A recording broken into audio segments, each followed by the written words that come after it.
We may be inside a massive, spacefaring, multidimensional creature, but that don't mean we can't still blow shit up with our phone. We blow up these things to get an antidote and an accessory called Nightwalker that prevents sleep. You can probably guess we're given this for a reason, so we give it to Ziggy for now. Moving forward, we find we aren't the only things in here as we run across some Gnosis called Cerberuses. These guys are tough cookies with a lot of health and damage to boot. They can attack us with single target ice breaths or multi-hitting fireballs, and both do a wall. The cathedral ship is where the kid gloves come off in this game. It's done teaching you for the most part, and you have to actually pay attention if you don't want to die. For now, I'm running Shion, KOS-MOS, and Ziggy, but I'm going to be changing sporadically as we play. Let's go over a short overview of how these three work.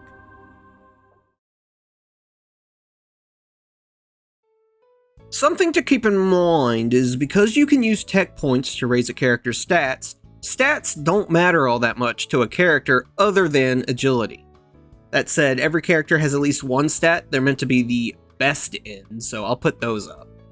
Because you can transfer ethers, those aren't a huge deal either, surprisingly, though there are a few unique ethers that cannot be transferred. We'll cover what those exactly do when we get to them.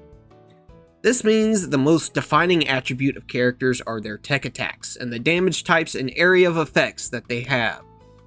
And attacks attributes are presented in the game and in these videos like so. Note that non-elemental descriptors exist like hit, slash, and pierce, but these act in the same way as any other element you might see, where enemies have varying weaknesses and resistances to them. As for the attributes LYIN and air, these are only on ranged attacks and determine if an attack can hit the back row or not. If it says LYIN, then it can't. If it says air, then it can. This also applies to attacks that hit multiple enemies. If it says LYIN, then it's only going to hit enemies in the front row.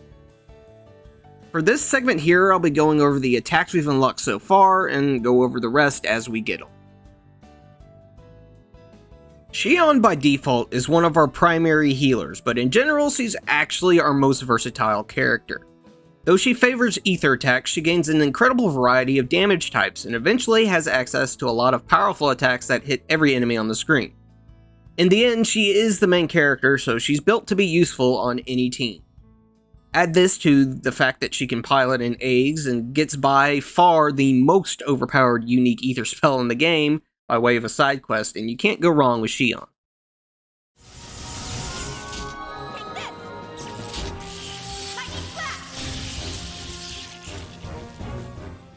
Lightning Blast is her basic melee tech attack, and it is very basic. It deals lightning damage, obviously, so if something's weak to lightning, it's good then. Otherwise, the majority of the time you use this, in other words, the start of the game, Shion won't have much strength to make use of it.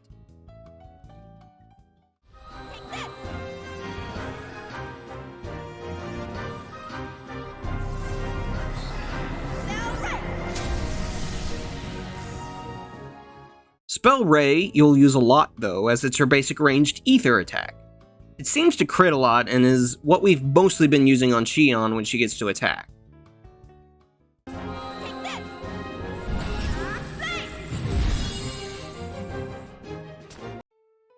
Shock Blade is interesting as it's the only way for Shion to make use of her ammo slot. While it's an okay melee attack, that for the record does not do lightning damage, the important part is it inflicts a different status effect depending on the cartridge Shion is using. This makes it one of her most used attacks for the majority of the game. Shion's ethers early on are focused on healing and utility, though that'll change pretty quick near the end. For now we have Medica, which is a basic single target heal costing 2 EP. Reliable. Analyze costs 2 EP as well and targets an enemy to show us their HP, weaknesses, and the items that they can drop, your basic Libra-like ability. Goodbye costs a single ether point and lets us run from battle. As I said way back, you cannot flee from battles without this ability. KOS-MOS is an early game powerhouse, having high damage, health, and great physical and beam attacks. Unfortunately for the series' mascot, in this game she falls off about midway through the game. This is mostly down to her over-reliance on beam damage, which, while fine, is still resisted by a lot of enemies and she doesn't have much else to compensate. She's the second slowest character, making her high damage less useful in punching through smaller encounters without getting hit, and perhaps most frustratingly, she lacks AoE options. Don't get me wrong, you can certainly get by with KOS-MOS just fine, but she isn't as strong as the early game or the story would have you believe. Charging our blades.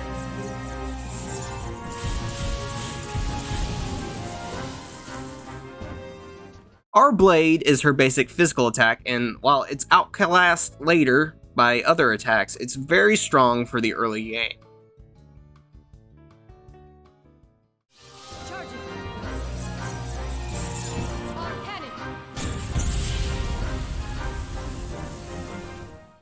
Our cannon is similar, but even better, hitting much harder.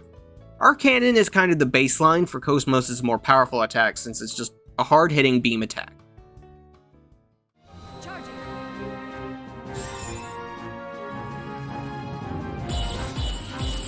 Our drill. Ha! Our drill, that we just got, is for the most part a straight upgrade to our blade. It packs a wall up, although it is significantly slower with a much higher weight attribute. Still, KOS-MOS is slow anyway, so for the most part we'll take the damage, barring that the enemy is resistant to pierce attacks. KOS-MOS' ethers are all about buffing herself and debuffing enemies. Mode A7 costs 2 EP and increases the damage of physical attacks while lowering her physical defense. KOS-MOS' most damaging abilities are her beam attacks, which do ether type damage, so this is useful for fights against enemies who are resistant to those. Downforce costs 4 EP and will lower the physical attack power of an enemy. It's only single target, so I don't find much use for it outside of boss fights and some mini-bosses. I don't know if when the game references physical attack like this, if it means strength exactly, but regardless, the effect is the same. Note that this will only affect biological and mech enemies, making it useless against Gnosis. Finally, KOS-MOS has an ammo slot like Shion, but hers gives her a unique attack that costs 6 AP and is executed by pressing the circle button in combat. Right now we have access to FG Shot, a high damage single target physical attack with a Gatling gun, and FB Shot, a high damage single target ether attack with a laser gun thingy. These are generally very high damage options, being limited in that you can only take one and they typically only have one damage type. Ziggy is built kind of as an alternative to KOS-MOS. They're both slow, hard-hitting robot people who can't pilot eggs. Whereas KOS-MOS focuses more on damage, Ziggy is meant to be the tank of the group. Where Ziggy comes ahead is in his variety of damage types, as well as screen-wide hitting moves. Where Ziggy suffers is he's a slow motherfucker. Slowest character we got. Now, this is an issue, but because Ziggy is more meant to just stick around and act as an anchor for your party, he doesn't suffer from his slow speed as much as KOS-MOS. His tech attacks are generally lower damage than other characters, but not by much, and if you aren't min-maxing, he'll have the highest strength in the party, making his physical damage at least comparable to others. Let's go.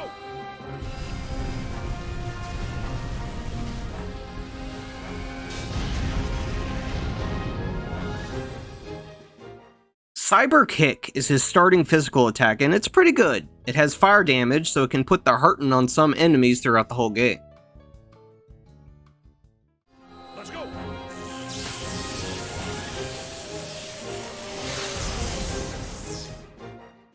Lightning Fist is his basic ether attack, and it kinda sucks. Again, if you aren't min-maxing, Ziggy will have low E attack, and this does not have good enough base damage to keep up. That said, it's far-ranged and has lightning damage, so it has some uses. Ziggy's ethers focus on buffing himself and sometimes others. My guard costs 2 EP and is the inverse of KOS-MOS' mode A7, where it increases physical defense at the cost of physical attack. Not actually all that useful on Ziggy in my opinion, since he has high defense anyway and I don't like lowering his damage even more. but actually a good option to transfer onto someone like MOMO, who isn't going to be doing physical attacks in the first place. Recharge costs 4 EP and is a decently strong self-heal. Good on Ziggy and good on everyone else really, sometimes you just need a character to be healed so they don't die on the next turn. Ziggy also has the only unique ether we have so far, which means it cannot be transferred to others in the form of Bodyguard. This costs 2 EP and improves Ziggy's strength and defenses by a good amount, but only if MOMO is behind him. This is actually a very good ability because, as you'll see once we get to her, MOMO is kind of meant to be in the back row. If you plan to make the absolute most out of your party and you plan on using either MOMO or Ziggy, you're kind of missing out by not including both because they do work really well together. Finally, Ziggy is the other character with a sub-weapon slot that gives him access to new attacks on the circle button. In contrast to KOS-MOS, his sub-weapons mostly focus on AoE attacks, making them more useful overall in my opinion. Like KOS-MOS, we have access to an ether and physical version of these weapons so far. The BMP-55SX is a beam weapon that hits the front row, and the MSP-89SX is a missile pod that hits the front row that we'll eventually get to modify with different ammo types. These are limited similarly to KOS-MOS's sub-weapons in their damage types, but because they hit multiple enemies, even if it's just line ranged, I get more use of these throughout the game just to speed up normal battles. Eesh. Okay, we'll go over the other characters once we switch to them. For now, let's go through this giant demon ship of death. We make our way through a few more Cerberuses, finding a side passage with 2 more pillars of what I can only assume is calcified Gnosis shit, inside of which is a biosphere. Heading to the east, we go under, I don't know, a fucking ventricle or something to get a cutscene.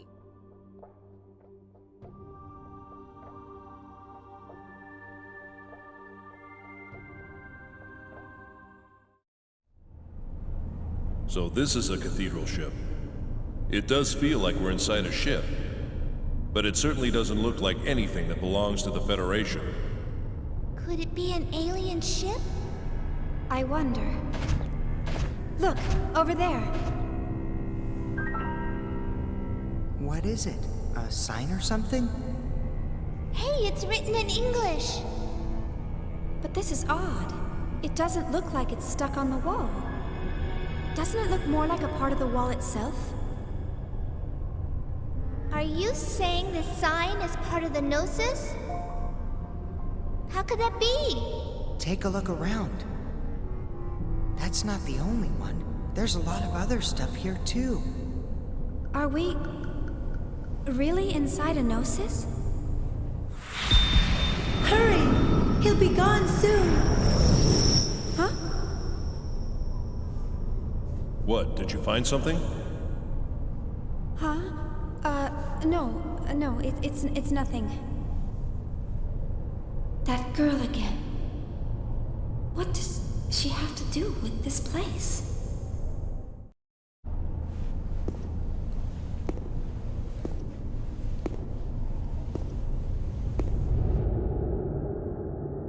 At this time, the defendant's origins are unknown. That information was lost in the chaos of war, perhaps deliberately, I might add. It could be said that the circumstances surrounding the defendant actually qualify him as a victim of the life recycling law. Therefore, is it right for him to be the first victim of a capital punishment system that had been abandoned for thousands of years? It's true that the defendant must pay for his crimes. But with all the progress we've made in science and the study of the human psyche, surely there must be alternative means by which he can repay society? Please, I ask you to make a merciful and wise decision. This court hereby sentences the defendant, Andrew Cherenkov, to undergo Level 7 personality reconditioning. With this ruling, the current you will cease to exist. But it also marks the birth of a brand new world for you. Let us celebrate, shall we?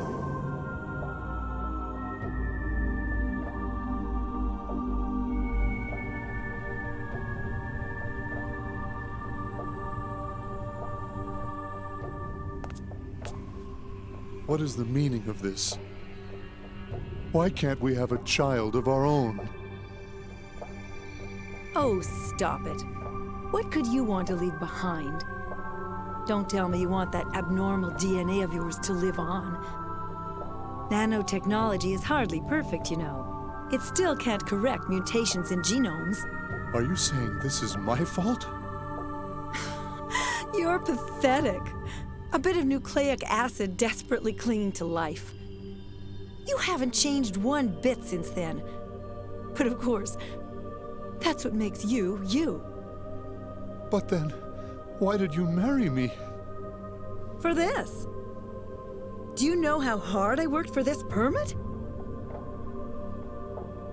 That's why I volunteered to care for you. What, did you think there was love between us?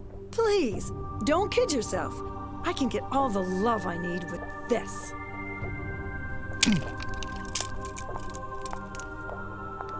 Don't forget to take your meds. After all, I'm the one who'll be held responsible if you don't.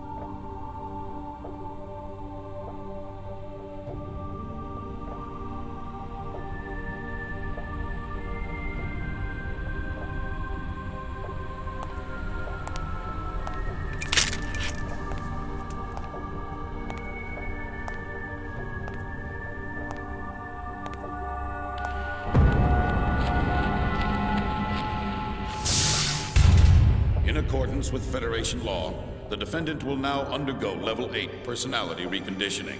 With this, Defendant 12584's human rights shall be revoked, and henceforth the defendant shall be treated as a life form belonging to the Federation. According to current law, this treatment grants the bearer the same rights and privileges as those of a Realian.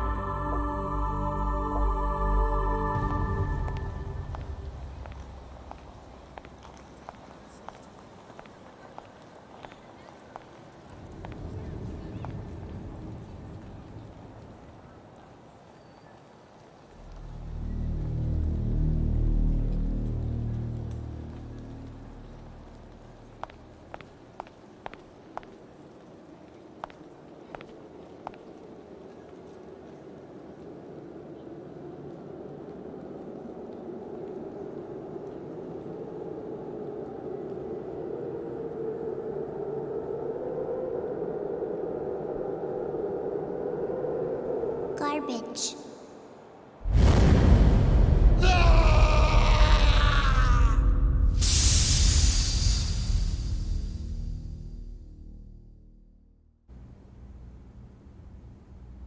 I must admit, I've never seen such a stubborn neural network. He's even rejected the Level 8 procedure. In any case, he's still quite valuable to us. We can use him as a test subject for the Level 9 procedure.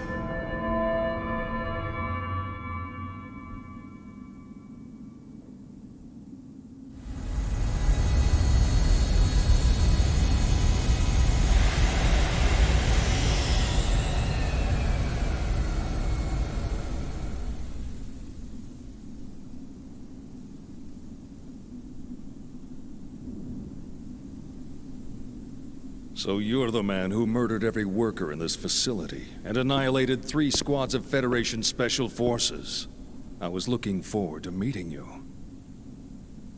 But you look like a poor little stray. Is this really your handiwork?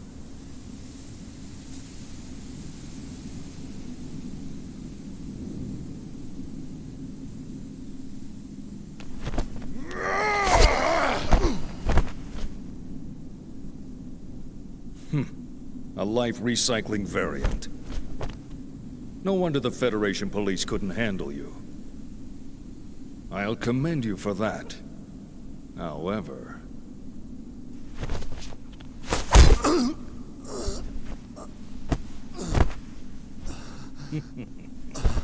reality is cruel, is it not? Commander Margulis, the 308th Volgata Division is... I know. We're taking him with us. Sir, you're not serious. Yes, this one may be useful. But... all you ever wanted in life was to leave behind a legacy. Isn't that right? Now show me the proof of your existence. To me alone.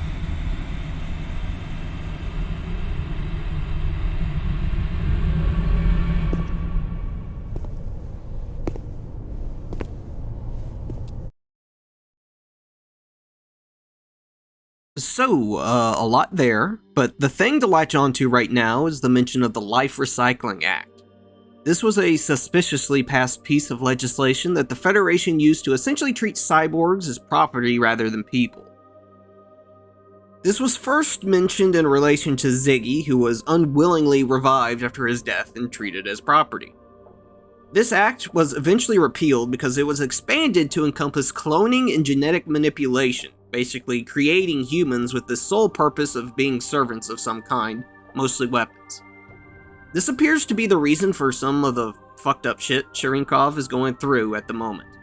The seeing himself disappear, though, is probably because a Gnosis tried to aid him. We continue on, running into a small flying Gnosis called a fairy. These are why we got that sleep-preventing accessory, as they can put our characters to sleep, making them unable to take actions for several turns or until they're hit. They're annoying little suckers, doing decent damage with their will-o'-the-wisp and lightning attacks, especially when you get to fight fucking 5 of them.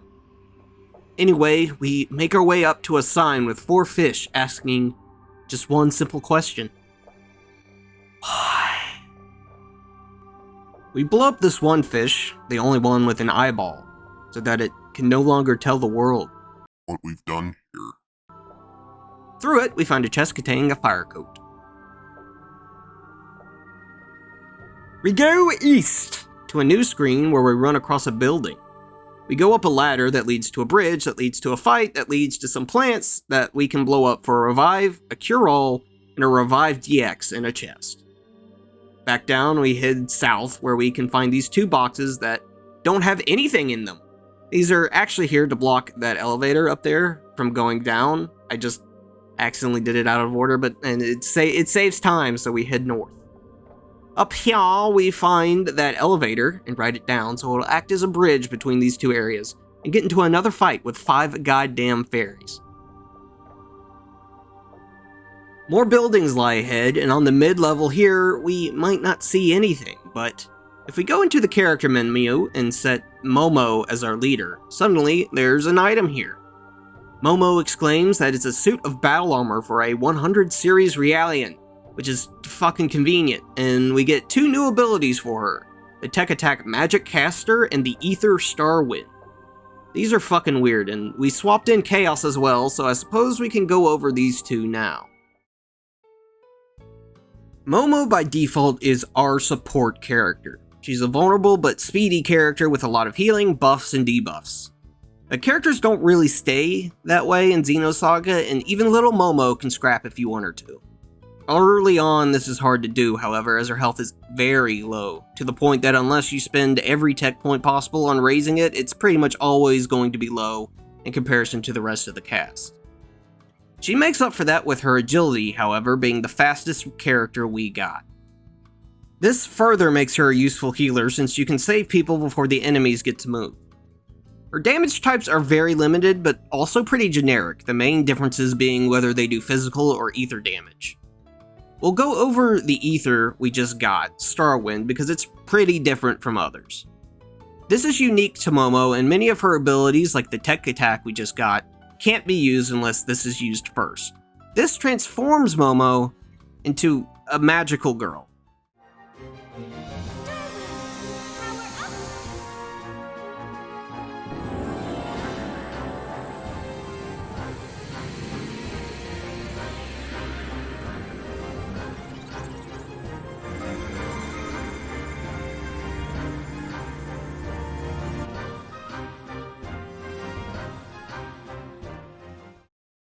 Yeah, they do some weird stuff with Momo in this game. I'm not sure they were totally sure how to represent her in battle, but whatever, a magical girl.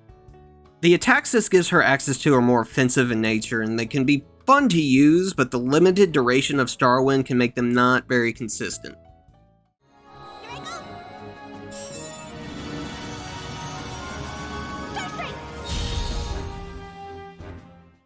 Star's Strike is her basic physical melee attack, and you really shouldn't be using this. It does doo-doo damage, and Momo will have access to stronger physical attacks by the time her strength is high enough to make use of them.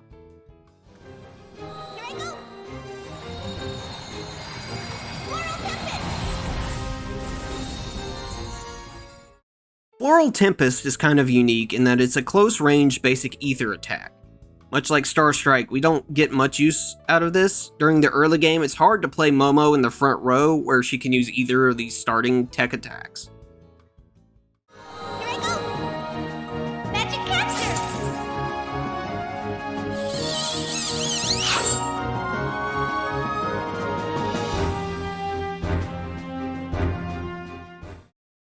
Magic Caster can only be used when transformed by Starwind, and is actually this game's steal ability. It does no damage, but believe it or not, there are some items that you can only get by using this ability, typically on bosses. Her ethers are where Momo currently shines, starting with Life Shot. This costs 2 EP and is basically a slightly better Medica, doing a decent heal on one ally. Sheep Beam, as we saw, puts a mech-type unit to sleep. It costs 4 AP and is useless for much of the game, but like we experienced earlier, very useful when it can be used. Lowercase c Chaos is kind of our all-rounder, similar to Shion, but with a slight preference for physical attacks rather than ether. He's good at basically everything from damage to support, with speed also matching Shion.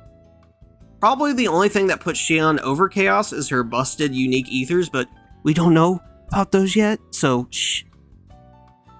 Now, his damage type variety is actually fairly small, but a lot of what he does have is spirit damage, which is kind of a rare type that very few enemies resist.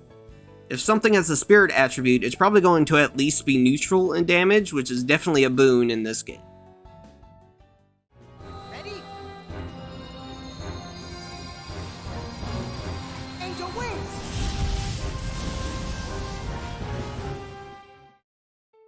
Angel Wings is, you guessed it, his basic physical tech attack, but it's a really good one, critting often with good damage and with the spirit element. Ready? Lunar Seal!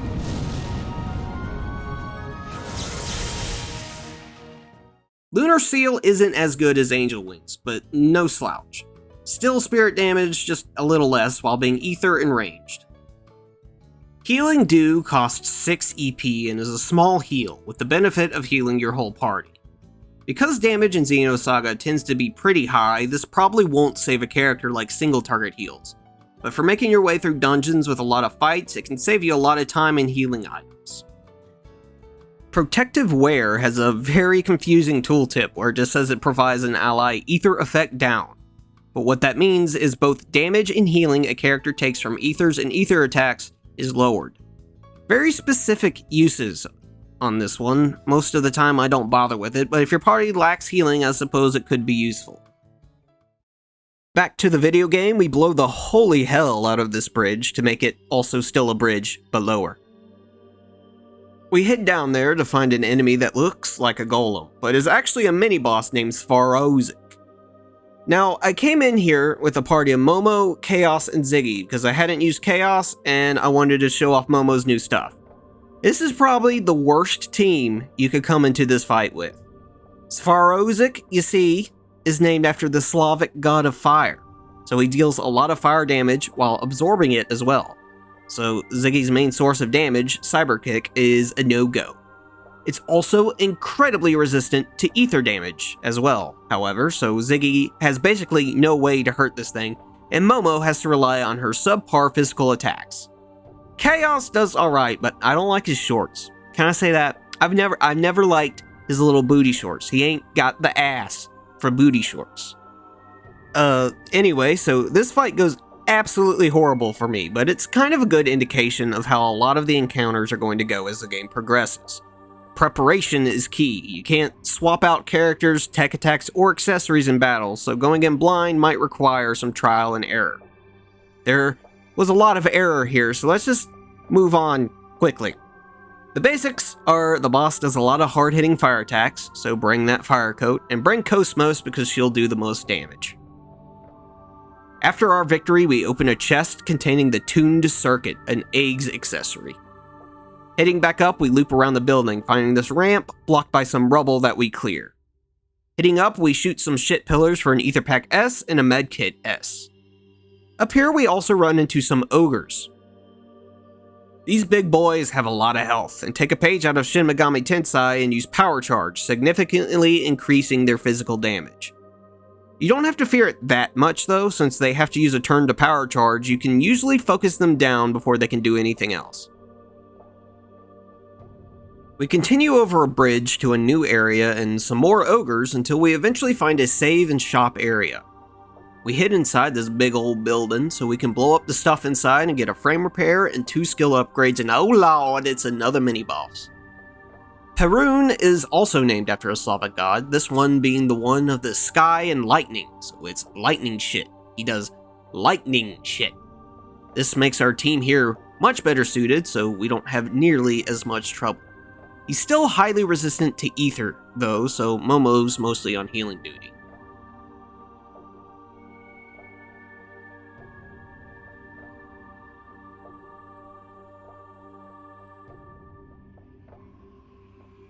After defeating a literal god, a mythological figure, we hit up an escalator and run into this weird-looking plant. These are hydras, and they're annoying and tedious as fuck. They're always fought in sets of 5 and just love to guard and reduce the damage we do to them. It's not difficult to fight them, it just takes a while as you focus the ones that choose not to guard that turn.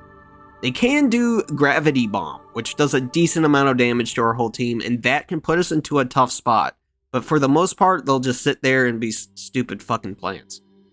Defeating them gives us Decoder 15 and access to the KOS-MOS, where we find the flower seed. This is a key item for which we do not yet know the use for. Moving on, we fight our way along a walkway, on the other side of which we find an elevator. We write it down so we can get to a blocked section of the ground floor in a huge-ass storage area. There's a bunch of shit to blow up in here, and 2 enemies that are tricky-dicky. They're both 2 enemies in the front row, and a new enemy, the unicorn, in the back. One has ogres, and one has Cerberus. The trick here is that the unicorn can resurrect its allies one at a time, but if they're both dead, it'll go to the front row and just attack us like normal. So the goal is to kill the front row as close as possible to each other. This can really fuck you up on a first playthrough, especially if you don't have the skill that lets you see enemy HP, as even when you get the gimmick, you'll still have to guess what their health is.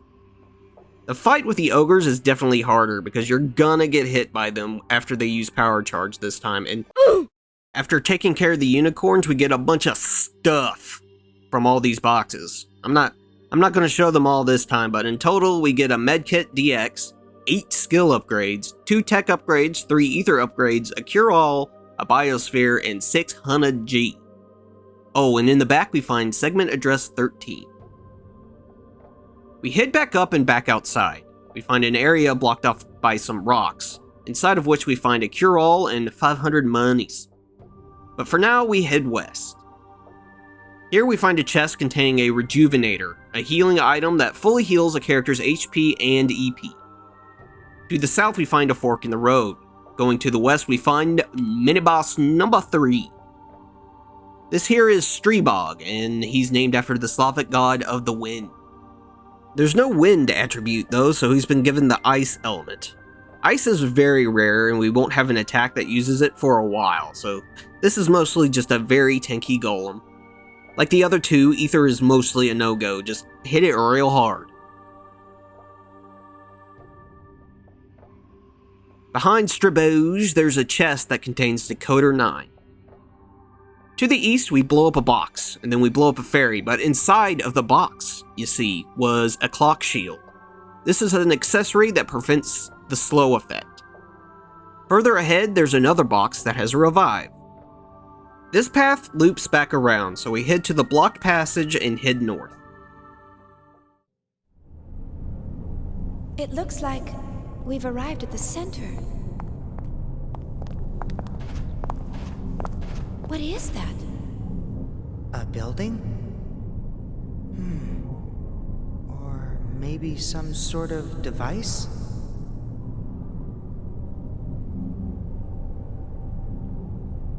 What do you mean? I don't know. It's just... Yes? Well, if this is really the center, it's possible that it may be of some importance to the Gnosis. But this, of course, is from our frame of reference, so we could be completely mistaken. In other words, if that is a man-made object, it could be a ship or some other wreckage that was swallowed just as we were. What about us? Are we gonna end up like that too? We'll be sure to get out of here before that happens. KOS-MOS, what's the Elsa's current position? Location unknown. I have lost its signal. Lost? The Gnosis magnetic and gravitational fields have become unstable near the center. The last known coordinates point to a location on the lower level, 300 meters below our present position. That's pretty close. Shall we go? Yes. Let's just hope the Elsa isn't in the same condition as the wreckage around here.